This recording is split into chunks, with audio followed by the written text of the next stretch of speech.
Hello everyone, welcome back to the Inspiring the Future podcast, the podcast where faith, purpose, and leadership come together to empower the next generation of change makers.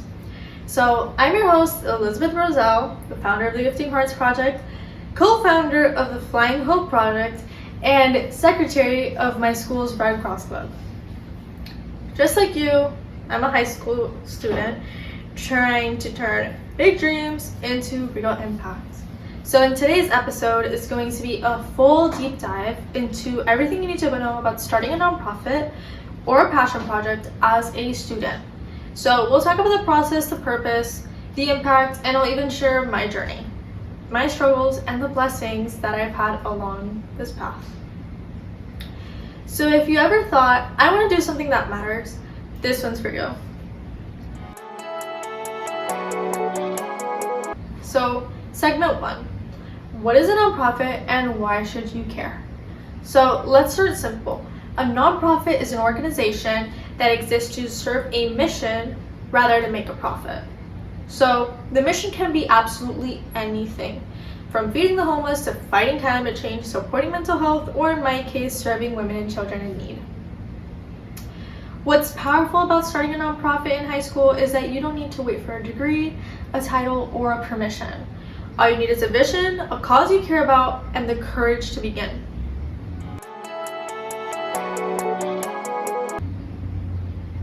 Segment 2 is my journey from an idea to an impact. So I started the Gifting Hearts Project because I saw the need in my community. Families struggling, children without support, and women's all are facing hardship alone. And I knew I had to do something. So I gathered up my friends, prayed about it, and started something small. I was doing donation drives through my school, through specifically forensics, my forensics club. That was my sophomore year. I did one drive. And then my junior year, this year, in the beginning, I was doing, I think I did 2 drives, and I just saw that drives, it wasn't enough. When I was giving off the stuff and seeing all the people smile and all of that, and no one else getting to know about their stories, I knew I needed to do something else. I knew I needed to make a bigger impact and help out even more. So that's when I was like, you know what? Let's take this out of just only school-based things. Let's make this a real nonprofit, a real passion project, something I could really work and make an impact in my community. So that's when I started and took out Gifting Hearts and started collaborating with other nonprofits and doing hundreds of other events in order to actually help women and children in need and give the support to those families who are currently struggling. So over time it grew. We hosted soup kitchens, organized health initiatives, distributed essentials at shelters, and collaborated with partners like the Ronald McDonald's House, VIP 305, and the Lotus House. So our projects aren't just acts of service. They're built on faith, compassion, and connection. I also co-founded the Flying Hope Project, which supports orphans and underserved children. Both projects remind me daily that you don't need a big budget to make a big impact. You just need a big heart. So, segment 3. How can you start your own project or nonprofit? So now let's break it down. Here's a step-by-step on what you can do to launch your own nonprofit or passion project even as a student. So first things first, finding your why. What breaks your heart? What issues are you passionate about? This is a huge thing before you start. Because if your ideas are everywhere, you're just gonna be a mess. What actually motivates you? What actually connects with you? Because let's say, for example, what I think is a big issue and breaks my heart might not be the same thing that motivates you to do something to impact the community. Maybe it's mental health for you. Maybe it's anything. It could literally be anything. It could be climate change. It could be cruelty against animals. Absolutely anything. So whatever is that beats your heart, that's your cause. So, moving on. Start small. Don't wait for perfection. Okay? That was my biggest issue, because I tried to make, before doing anything, started a club on my school and started to go and strive, 100%. Don't do that. Don't wait for perfection. Remember that. A single donation event, fundraiser, or social media campaign is a great start. Collect some friends, be like, guys, share this everywhere. Let's get people to start doing this. And that way, you're going to be able to help people out. Also, tip, since we are in high school, I know we all need community service hours. So a big thing is, when you are working, make sure that the nonprofit that you are working with is giving out community service hours. Make sure you know how to log in that student's information, that they did attend the event or that they did do the drive, how much did they donate. So for example, collecting receipts with the names, the emails, and all of that, so you can send them the hours letterhead. Also, make sure to clearly state how many hours you are giving out, because you don't want any angry parents. So that's a big tip, because it's a big thing that you tend to forget when you're starting out. So that's a big thing. Okay? So, because that's how you're going to bring in most volunteers. Just a reminder. So, number 3, build a team. Find friends, classmates, or mentors that share your vision. These are people who are driven by the same cause you are, and they are willing to help out and reach out, do networking, do your social media, build a team. So for me, with my Gifting Hearts project, I do have an amazing team.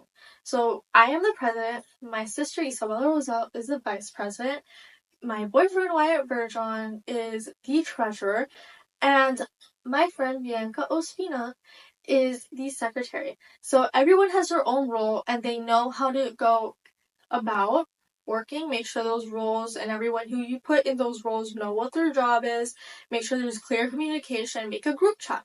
Maybe through there you send everything, all the links, everything everyone has to do. Make sure you go week by week and do checkups, so everything is perfect. That's my suggestion. And obviously, I would suggest always having a support team. For me, for example, my parents, they are the ones who help out in every single event. They're always there to make sure all the volunteers are okay. They always check up on all the volunteers, and they're even my social media managers when it comes to pictures and all that. So, yeah. Then number 4, use your school resources. Clubs, honor societies, teachers, they can all support you. So for example, you can get a club to sponsor your drive. And so you can have little boxes in the teacher's classroom, and they'll go and put all the donation stuff there, and then you give them out your hours and all like that. That can all help you out. Number 5, create a mission and a name. So give your project a voice and a clear purpose. So your name has to show, like, it has to give the tone and the spirit of what your project is. So for me, it's the Gifting Hearts project. Why did I choose the Gifting Hearts project? Because Gifting Hearts is about, like, giving your heart and all your love and all your care to these women and children and helping them out with daily needs and everything they need on a day-to-day basis. And so, yeah, just make sure you have a clear purpose, and don't try to make sure you are very clear on your vision. Don't try to switch your vision up, because then it gets too confusing, and you need to know what you're helping out with. You need to be very passionate about what you're helping out with. So number 6, spreading your work. So use social media, make an email, use word of mouth, use your friends, use the school's news, if you guys have that, school announcements, network with everybody you know. Try to make sure you meet absolutely everybody. Reach out to other people who have their own projects. Projects help each other out. I promise you, some of the biggest support I've ever gotten is from other nonprofits, also student led, who have contacted me and I've contacted them, and we always try to help out each other. Everyone is here to help out. So make sure you put yourself out there. Number 7, document everything. Photos, impact stats, testimonials, they'll help you grow and get support. By testimonials, I mean like quotes and all that kind of stuff. Make sure you have pictures. Make sure you have everything documented. For example, I have a gifting hearts binder. In this binder, there's absolutely everything, every piece of information ever had on gifting hearts. Every event is documented in here. All the pictures are in here. What contacts I had to get there. Everything is written here. So yeah, open your own document, maybe on Google. Make your own binder like I do. I like to make things cute and very detailed. And all of that. So I know another question is, what's the difference between a nonprofit and a passion project? So a passion project is not legally recognized in the state, at least from my knowledge. So technically what I have is a passion project. Now it's technically also a nonprofit because it is something that it's just a mission. We're not there for a profit. Now, nonprofit is the term when they are legally recognized. So yeah, if you guys are sure that you want to do this long term, fill out the forms and all that. And if you would like to know how to do that, just make sure to send me a quick email or a DM, and I'm always willing to help. So number 8, stay consistent and faith-driven. So the path will not be easy. I will promise you that. I had many ups and downs, but stay rooted in your purpose. You don't have to be perfect. You don't have to be experienced. You just need to be willing. So now segment 4, the impact and the unexpected gifts. So the impact is just not about how many people you help. It's also about how much you grow. So starting this nonprofit has taught me leadership, resilience, event planning, public speaking, and most of all, empathy. It's also connected me with some amazing people, from volunteers to community leaders and other students who want to change the world. And every single project reminds me that this work is bigger than me. It's faith in action. Some of the most meaningful moments for me have been reading the gospel at a soup kitchen and seeing a child smile over just decorating some cookies on Easter, or hearing a thank you from a mom who felt seen and loved. So that's the blessings you get from it all. So now segment 5, pro tips and ideas for student projects. So here are a few project ideas that you can start right now. If you're not creative or you just want some inspo, here you go. Make sure to take out your notebook and write this down. So first things first, care kits for the homeless. This is a great way to start. You can get all the supplies by donations. You can start your own donation drive, make the little care kits, and donate them to your local homeless shelter. Then, mental health awareness campaigns at your school. That's a big one. Book drives for shelters or for low-income schools. Service-based clubs at school. Fundraisers for your cause that you care about. I currently have a fundraiser still going on from a long time ago for the His House. So all that money goes to the events they host for their kids, to the actual house itself.